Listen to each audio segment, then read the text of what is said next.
Today I'm going to be showing you how to make a ground beef and venison sausage goulash. So you're going to need about 2 stalks of celery, which I have right here, some onions. I only have green onions, that's what I'm using today, ground beef and sausage. So we're going to start by chopping our vegetables.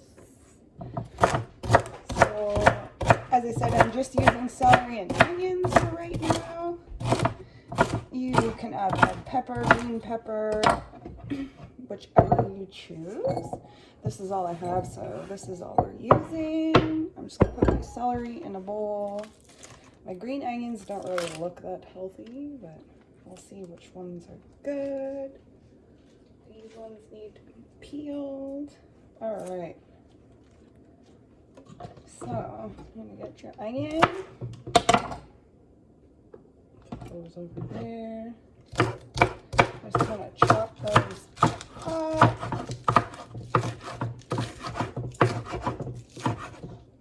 So, throw them in your bowl. I am going to get some garlic. About 1 to 2 cloves of garlic. Add more if you like more. I wish they weren't so hard to freaking peel sometimes.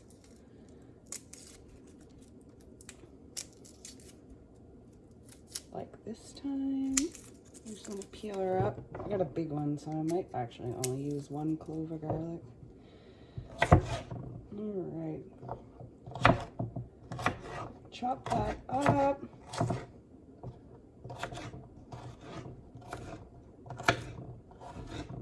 Just like so. Scooch it into your bowl. Now you want to get like a stock pot, soup pot. You can even use like a deep dish frying pan. You want to kind of get that going on like a medium-high heat. Got some olive oil, and I'm almost out. That's the end of her. Okay. I do think I have some vegetable oil. Let's put some in there. Okay, I want to get this, dump that right in. Okay, so you're going to get that to start to saute. I should put some more garlic because garlic is just one of those things, the more the better. So I'm going to chop this up just like so. Throw her in. Okay, so now we're going to take our deer sausage or venison sausage. So these ones have been in the freezer for a while, as you can see. So I'm just going to kind of cut that. And I'm going to feed them to my dog. Stella, come on. Want to say hi, girl? Oh, and here comes my other dog. So I have easy. Okay, come here, Ferg. Back off. Here you go, Fergus. Anyways, I'm going to save that piece over there. And what you're going to do is, because they're in a casing, you're just going to kind of squeeze them out. Anyways, my kids, well, my son likes venison, but my daughter not so much. So this is how you sneak it in. So just take it out of the casing. There. You have a dog, feed the remainder to your dog. Now your veggies are starting to saute, so before you burn them, choop,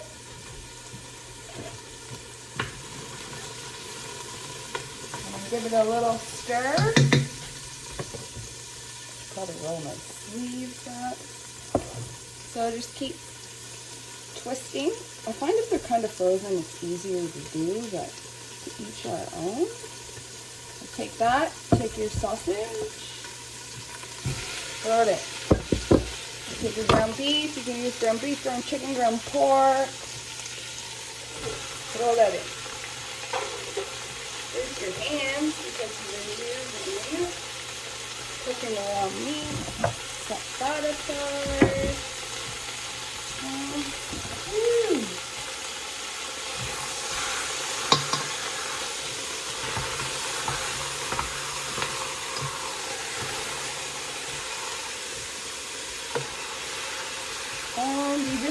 fry it all up. So just keep frying your meat until it is cooked. Okay, so as you're cooking the meat, mine is still kind of frozen, so I'm gonna have to like continuously break it down. That goes a bit faster if your meat was thawed. And now you're gonna add in some spices, so peppercorns or pepper. My pepper mill is broken, so peppercorns it is. Okay, I only have green onions, so I'm gonna test out these onion flakes. They smell alright. So I'm just kind of gonna, depends on the level of onion you want. I'm gonna add a bit of salt. I find game meat needs to be salted a bit. Okay, I'm gonna take some thyme, if you have time, and some oregano. Now, mine kind of looks like a bunch of trees and sticks because we have an oregano. I guess it's like, I don't know, it's like a bush at this point. I'm just gonna crackle that in. Alright, we're going to set that aside and you are going to keep stirring. I'm going to mix it all in so we flavor the meat.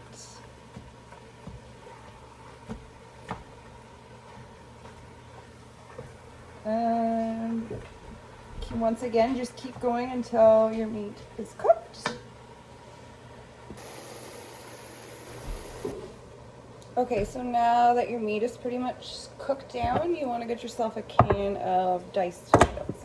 They can be plum tomatoes or diced tomatoes, whichever floats your boat. So you just want to get that opened up.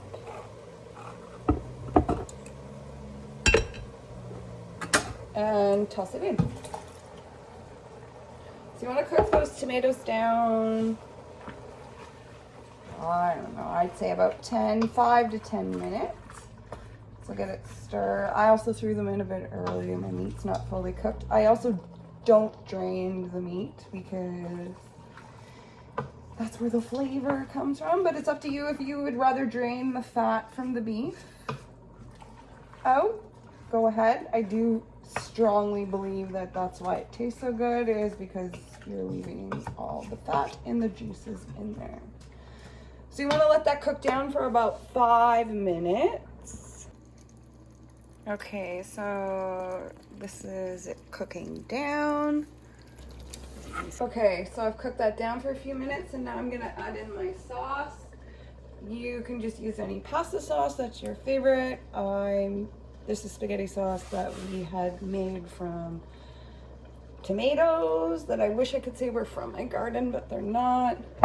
Cool hack, if you got an old school can opener, this little hook here pops the lids right off.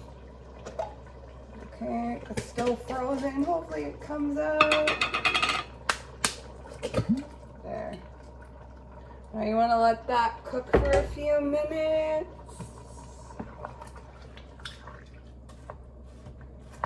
It's still kind of frozen, so it'll be a bit longer for me.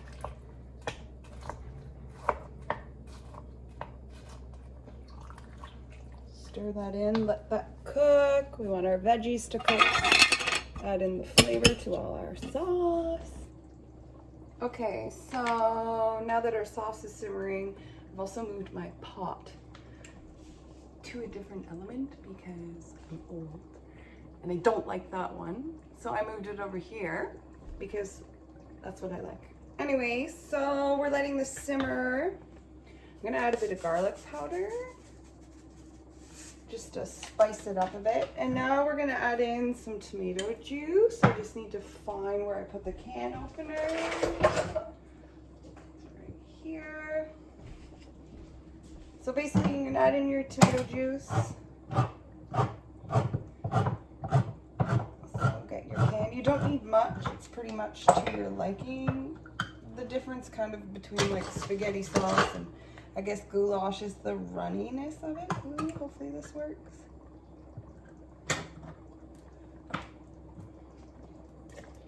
So add that in. I only used about 3/4 of the can, and I spilled it. Clean that up. So I'm gonna stir. I'm just gonna add the rest. Why not? Give it a stir, and I'm gonna put Parmesan cheese in it, so I don't have a lot.